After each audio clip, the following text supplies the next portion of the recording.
University की सबसे हसीन, सबसे मुनफरिद और सबसे मकबूल लड़की थी। दूध जैसी सफ़ेद रंगत, गहरी काली आँखें, लंबी घनी जुल्फ़ें और ऐसा चेहरा जो हर किसी को चंद लम्हे के लिए ठहर जाने पर मजबूर कर देता। वो जब यूनिवर्सिटी के कॉरिडोर से गुजरती तो हर लड़का नज़रें झुका लेता या चुपके चुपके देखता। कई लड़के ख्वाब देखते थे कि शायद माया किसी दिन इनकी दोस्त बन जाए, मगर वो खुद सिर्फ समीर को चाहती थी।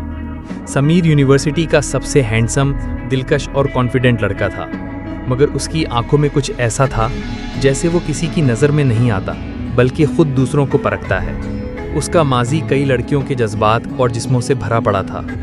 वो मोहब्बत की आड़ में लड़कियों को अपने करीब लाता, इनसे फ़ायदा उठाता और फिर छोड़ देता।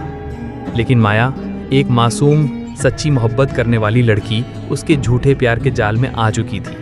समीर माया के करीब होता गया और उनकी दोस्ती ने मोहब्बत का रंग ले लिया। खाली क्लासेस में बैठना, एक दूसरे का हाथ थामना, चुपके चुपके देखना और कभी कभार एक दूसरे को चूम लेना, ये सब उनके लिए मामूल बन गया था। माया हर लम्हा समीर को चाहती थी, जबकि समीर सिर्फ जिस्मानी तस्कीन चाहता था। अब वो चाहता था कि माया उसके साथ फिजिकल रिलेशन तक पहुंचे, और माया भी मोहब्बत के नशे में तैयार हो चुकी थी। लेकिन मसला ये था कि माया हॉस्टल में रहती थी और यूनिवर्सिटी के आसपास कोई होटल या ऐसी जगह ना थी जहां वो तन्हाई में मिल सके। समीर को एक ख्याल आया। यूनिवर्सिटी के पीछे एक पुराना वीरान सा बंगला कई सालों से बंद पड़ा था।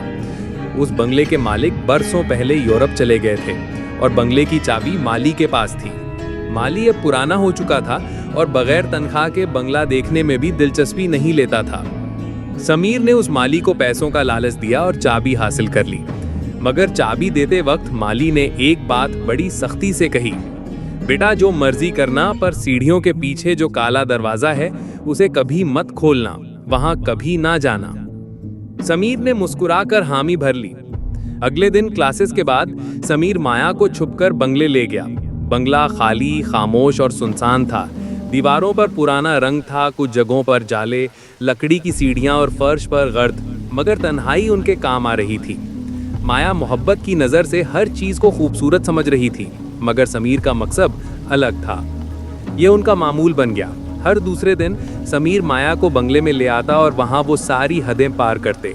माया हर बार यही समझती कि वो मोहब्बत में है, लेकिन वक्त के साथ वो महसूस करने लगी कि समीर सिर्फ उसके जिस्म को चाहता है, उसके दिल को नहीं।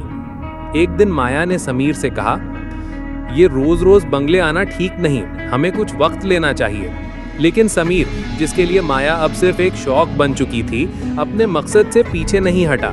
उसका पुराना तरीका था कि लड़कियों को अपने जाल में फंसाकर पहले खुद फायदा उठाता, फिर अपने दोस्तों को उनके साथ मजा लेने के लिए बुलाता।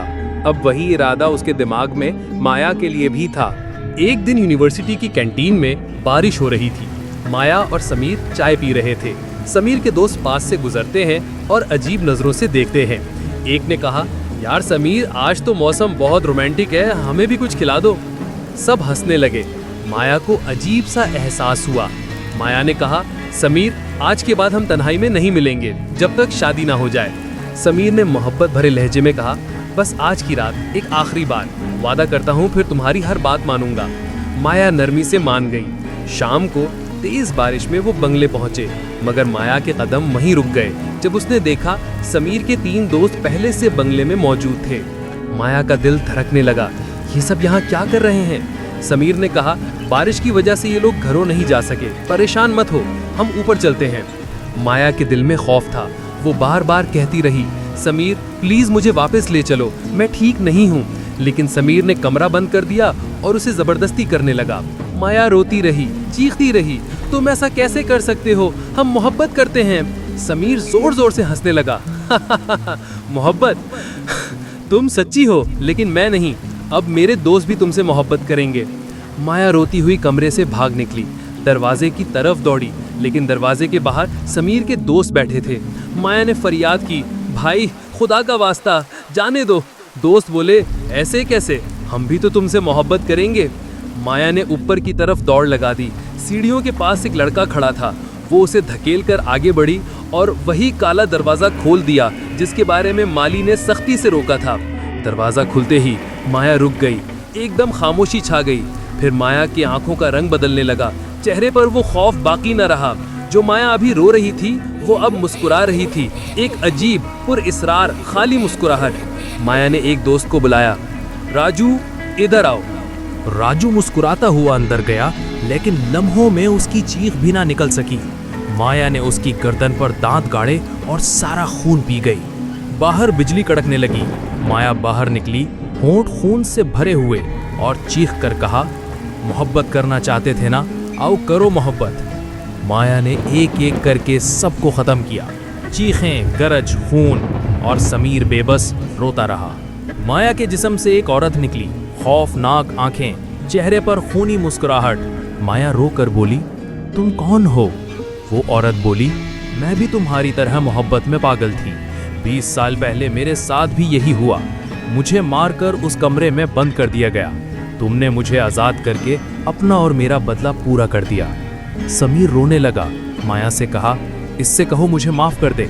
माया बोली, ये इंसान नहीं, दरिंदा है, इसे मैं मारूंगी। और फिर माया उस खूनी औरत के साथ मिलकर समीर का खून पी गई। बारिश रुक गई, लाशें गायब हो गईं, माया के कपड़े साफ, जैसे कुछ हुआ ही नहीं। एक खूबसूरत लड़की सामने आती है, मुस्कुराती है, तुम्हारा बदला ले लिया, अब मैं अपने दुश्मनों को देखूंगी। और वो गायब हो गई। अगले दिन यूनिवर्सिटी में खबर फैली, समीर, उसके 3 दोस्त और इंग्लिश डिपार्टमेंट के हेड सर जॉन एक कार हादसे में हलाक हो गए। माया समझ गई कि सर जॉन ही उस लड़की के मुजरिम थे। माया मुतमईन थी। जब वो इंग्लिश डिपार्टमेंट के सामने से गुजरी, वही खूबसूरत लड़की एक दरख्त के नीचे खड़ी थी, मुस्कुरा रही थी, हाथ हिला रही थी, और फिर धुंध में गायब हो गई। ये थी आज की कहानी, एक झलक माजी की, एक सबक हाल का। अगर आपको ये कहानी पसंद आई हो तो हमारे चैनल कहानी रिवाइंड को सब्सक्राइब करना मत भूलिएगा, क्योंकि अगली कहानियाँ और भी ज़्यादा सनसनीखेज, जज्बाती और हैरानकुन होने वाली हैं। मिलते हैं अगली कहानी में, एक नए राज, एक नए सफ़र के साथ।